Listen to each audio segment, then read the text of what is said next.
Será que era mesmo o mundo ou era só o mundo deles? Será realmente que o livro de Urântia responde a essa pergunta? Quando que Jesus voltará? Será que ele voltará? Será que ele afirmou que vai voltar? Será que ele deu um prazo? Deu um tempo? Ele disse uma data? Tudo isso nós vamos ver hoje. Claro, de uma forma bem resumida, porque a informação é muito grande e vocês vão compreender bem direitinho como que Jesus passou essa informação através dos reveladores com o livro de Urântia. De uma coisa nós temos certeza. Os nossos irmãos cristãos evangélicos de várias igrejas e de várias religiões atrelam a volta de Cristo ao Apocalipse, ao fim do mundo. E isso, é claro, tem vários porquês. Nós vamos fazer aqui hoje um pequeno resumo sobre alguns porquês deles fazerem essa comparação. Que será mesmo que a volta de Jesus Cristo marca o fim da humanidade? Ou será que é só o fim de uma era? E quando será que é esse dia que Jesus vai voltar? Será que o livro de Urântia nos informa? Vamos ver então, né? Que ele vem é certo. Por que é certo? Porque ele já afirmou. No documento 176, ele está dizendo: agora me vedes na fraqueza da carne, mas quando eu voltar, será em poder e em espírito. Então, uma coisa é certa. Ele já falou que voltará. Isso aí não temos dúvida alguma. Ele já afirmou, e não foi uma vez, foram várias vezes. Mas é aquela questão, né? Cada um dos seus apóstolos, cada pessoa que ouviu ele falando que voltaria, interpretou essa ideia da maneira que achava melhor. Ainda no documento 176, nós temos o seguinte trecho. Dentre todos os discursos que o mestre fez para os seus apóstolos, nenhum se tornou tão confuso nas mentes como o pronunciamento nesta terça-feira à noite no Monte das Oliveiras, a respeito das duas questões que consistiram na destruição de Jerusalém e na sua própria segunda vinda. Eles começaram a fazer uma similaridade. Opa, peraí. Então, quando Israel for destruída, quando Jerusalém, for destruída, significa que vai ser o fim do mundo, ou que vai ser o indicativo da volta do mestre. Eles começaram a fazer um balaio de gato nisso aí que nós vamos vendo aqui aos poucos. E os escritos subsequentes, baseados nas memórias sobre o que havia sido dito pelo mestre, nessa ocasião extraordinária, não concordam entre si. Consequentemente, como os registros foram deixados em branco no que dizia a respeito a grande parte do que havia sido dito naquela noite de terça-feira, muitas tradições surgiram e logo no alvorecer do segundo século, um apocalipse judeu sobre o Messias, escrito por um homem chamado Celta, que era ligado à corte do imperador Calígula, foi integrado ao Evangelho de Mateus e, subsequentemente, acrescentado em partes aos registros de Marcos e Lucas. Foi desses escritos de Celta que a parábola das 10 virgens apareceu. Nenhuma parte do registro dos evangelhos jamais sofreu erros na sua construção, geradores de tanta confusão como o do ensinamento dessa noite. Mas o apóstolo João nunca se deixou confundir desse modo. De várias formas, inclusive, deixa eu tirar esse Jesus aqui, inclusive o Novo Testamento teve influências de pessoas que não eram apóstolos de Cristo. Nós podemos fazer ali uma ressalva de Paulo, que ele não foi consagrado um apóstolo, mas trabalhou como um apóstolo. Ele não foi consagrado como Jesus em vida, mas ele trabalhou como um apóstolo. Porém, nós vemos aqui que até esse tal de Celta, que era lá um membro lá da corte do imperador Calígula, vocês terem noção da coisa, ele também influenciou ali, criou a ideia do apocalipse do evangelho, e esse apocalipse foi acrescentado nos evangelhos de Marcos, e cadê deles? Qual deles? De Mateus, depois de Marcos e Lucas. Só João que não aceitou essa história. Mas também João teve aquelas visões dele lá em Pátimos, mas isso aí foi muito depois. E aqui nós vemos também que, consequentemente, o fim do mundo, para os judeus, como eu tinha comentado, acabou se tornando aquela ideia de Jerusalém, como nós vamos ver agora. E então André perguntou, mas mestre, se a cidade sagrada e o templo estão para ser destruídos, e se tu não estiveres aqui para orientar-nos quando devemos abandonar Jerusalém, disse Jesus, olha, podeis permanecer na cidade depois que eu tiver partido, e mesmo durante esses duros tempos de perseguição amarga. Mas, quando finalmente virdes Jerusalém sendo ocupada pelos exércitos romanos, depois da revolta dos falsos profetas, então sabereis que a desolação de Jerusalém é iminente. E, pois, deveis fugir para as montanhas. Aí o pessoal pensou o quê? Pô, ferrou. Quando a gente vê o povo lá romano, o exército romano entrando em Jerusalém, vamos todo mundo fugir porque o mundo vai acabar. O mestre não vai estar aqui para salvar a gente, porque eles ainda tinham em mente, depois daquele pronunciamento de Jesus, que Jesus seria o Messias que era pregado pelos judeus, principalmente pelos zelotes. Seria aquele cara que sentaria no trono de Davi e assumiria Israel e lutaria contra Roma e salvaria o povo de Israel, os judeus. Só que não era essa a intenção de Jesus. E os apóstolos não conseguiam entender isso. Que ninguém que esteja, Jesus falando que ninguém que esteja na cidade, nem em seus arredores, permaneça para salvar nada. Nem aqueles que estiverem fora, que não ousem entrar lá. Haverá uma grande atribulação, pois esses serão os dias da vingança dos gentios. Depois que houverdes abandonado a cidade, esse povo desobediente irá cair no fio da espada e será levado à prisão em todas as nações. E assim, Jerusalém será esmagada pelos gentios.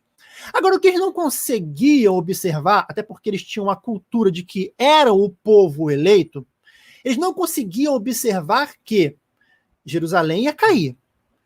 O povo de Israel iria se tornar escravo ou ia na ponta da espada. Jesus foi embora, mas não significava que o mundo ia acabar. Será que era mesmo o mundo ou era só o mundo deles? Como nós vimos, os judeus, eles imaginavam que o fim do mundo deles e que o retorno do Messias seria justamente no momento em que Jerusalém fosse invadida por Roma e que todo mundo ia morrer, porque na mente deles o povo escolhido era o único povo da terra e o resto era animal.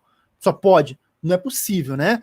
Que morreu o povo de Israel, acabou, é o fim do mundo.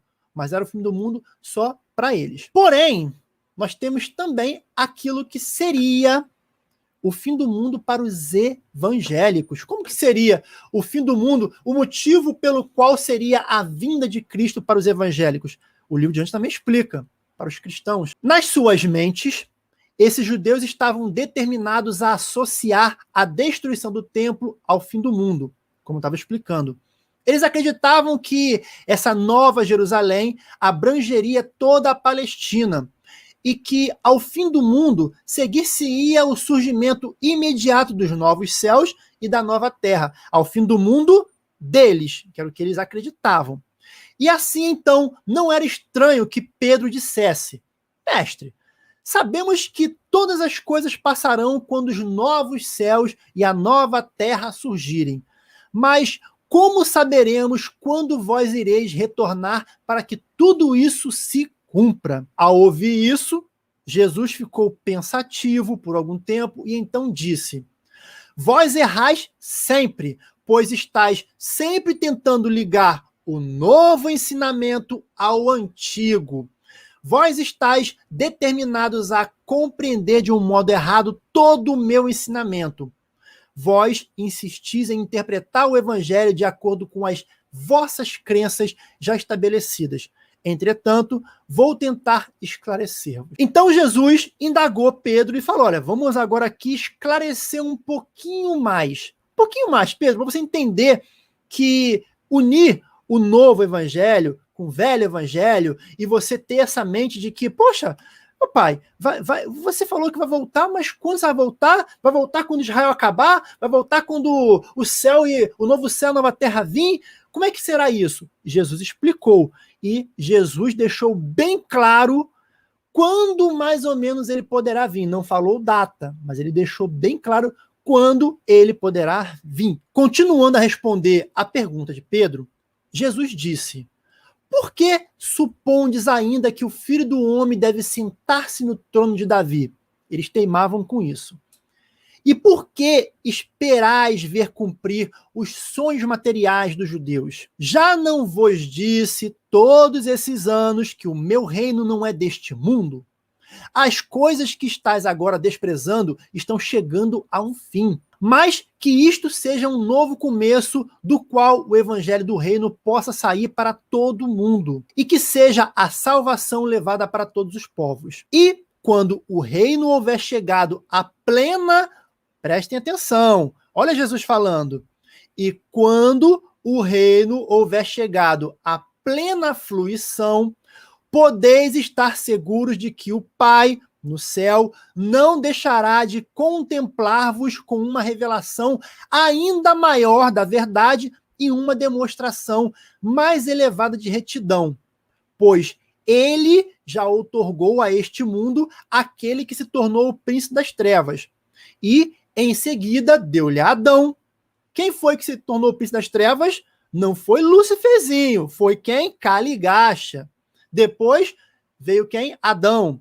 Depois, Maquiventa Melquisedeque. E agora, nestes dias, deu-lhe o Filho do Homem.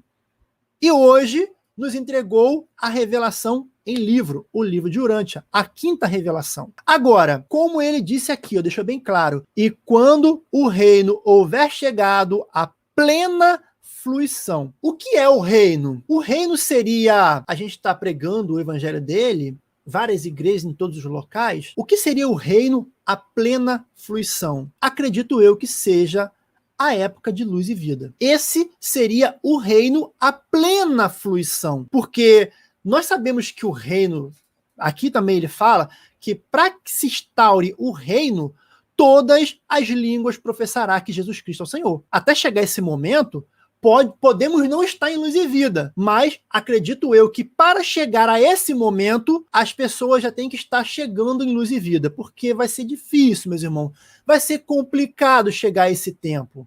Mas vamos continuar aqui com o tema, porque Jesus cava mais, ele bota mais detalhe. E assim o Pai irá continuar a manifestar sua misericórdia e demonstrar seu amor, até mesmo a este mundo escuro e mau. E assim também eu, depois que meu Pai investir-me de todo o poder e autoridade, continuarei junto de vós na vossa sorte e prosseguirei guiando-vos nos assuntos do reino, por intermédio da presença do meu Espírito, que em breve será vertido sobre toda a carne. Aí as pessoas podem pensar o seguinte: poxa gente, mas Jesus Cristo falou que voltaria, mas ele já voltou em espírito, é o Espírito da verdade.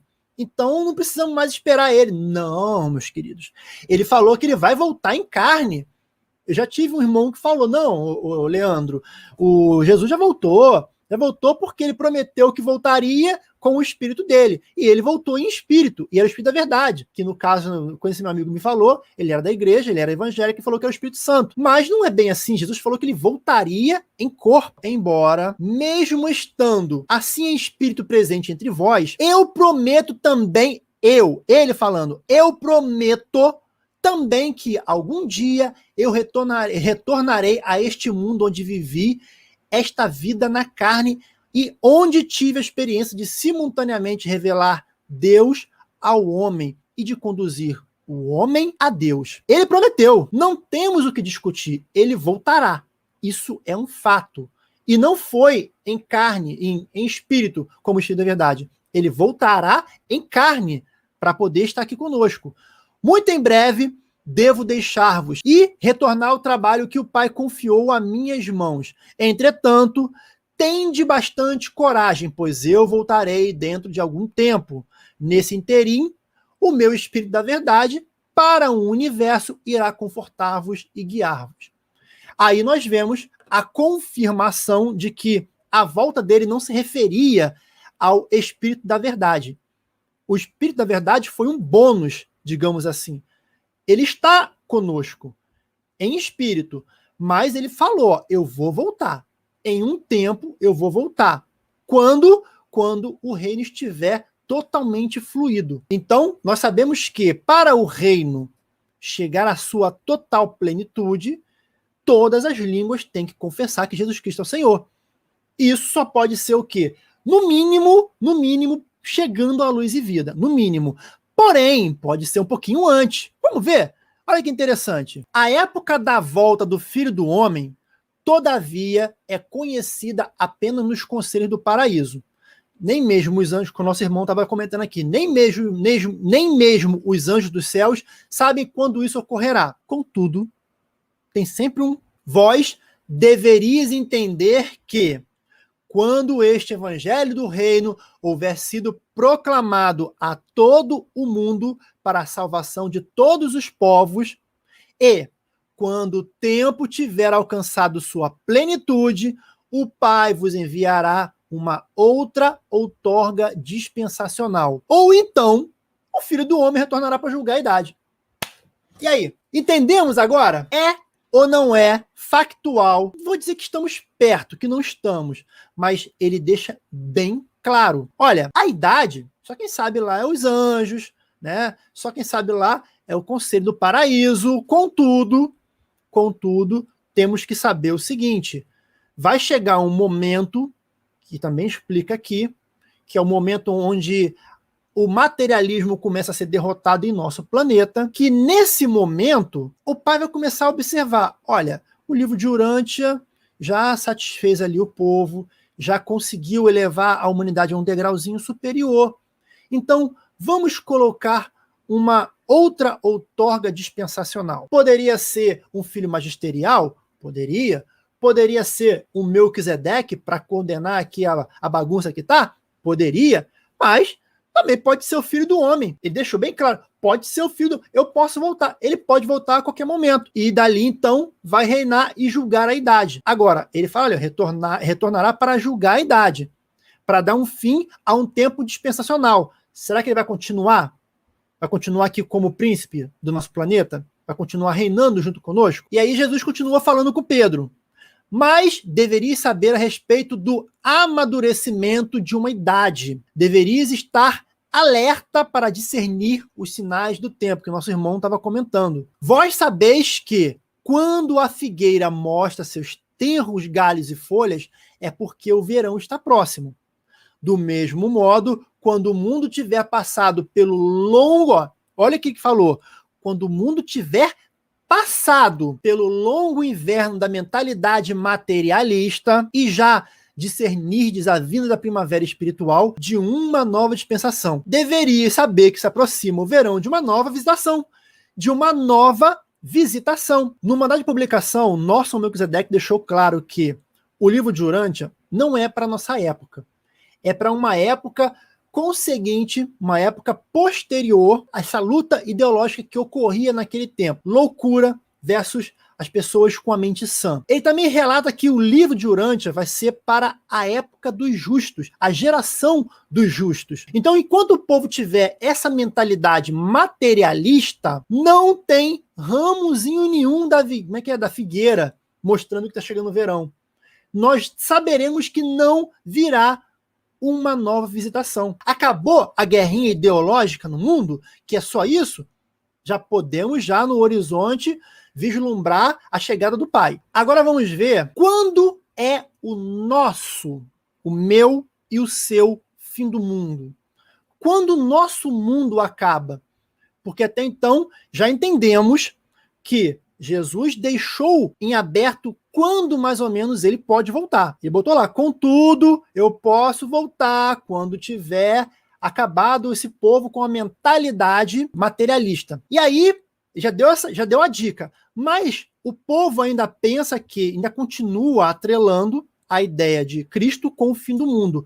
Mas Cristo também deixou claro que o fim do mundo é pessoal. O nosso fim do mundo acaba sendo pessoal. Vamos entender. E pois, qual é o significado do ensinamento que tem a ver com a vinda dos filhos de Deus. Não percebeis que, quando cada um de vós for chamado a abandonar a vida de luta e passar pelo portal da morte, ir para Moronce, no caso, então estareis na presença imediata do julgamento e face a face com os fatos de uma nova dispensação de serviço no plano eterno do Pai infinito? Ou seja, no momento em que você morreu, que você estiver frente a frente com o julgamento, você já tem ciência de que acabou uma dispensação. E Cristo está ensinando que o final de uma dispensação é o final do mundo para você. O mundo, aquele mundo ali, acabou. Aquela era, aquela geração, acabou. É o início de uma nova geração, de um novo mundo.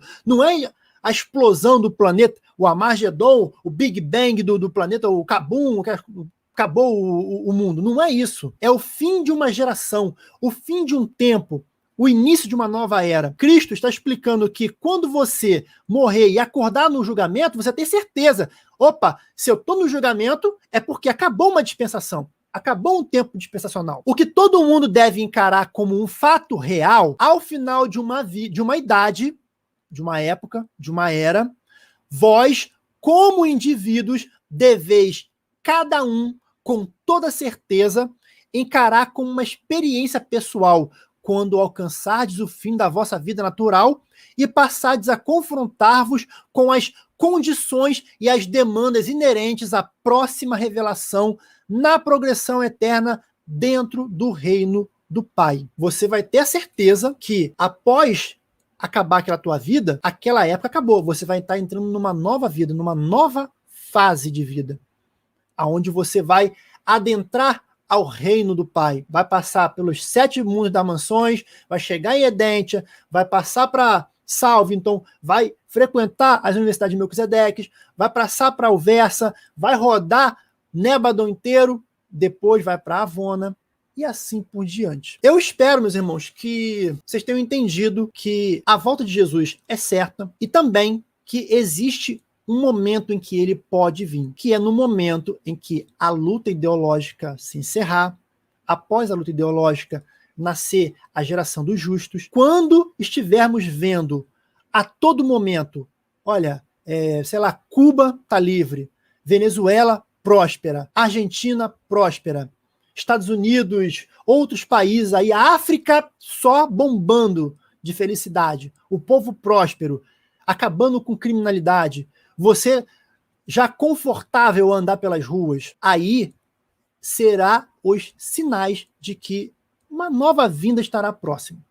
Espero que isso tenha ficado bem claro para que a gente possa botar isso em nosso entendimento, nosso conhecimento daqui em diante. Muito obrigado, fique com Deus e até amanhã, se Deus quiser, e com certeza Ele vai querer. Um abraço, pessoal.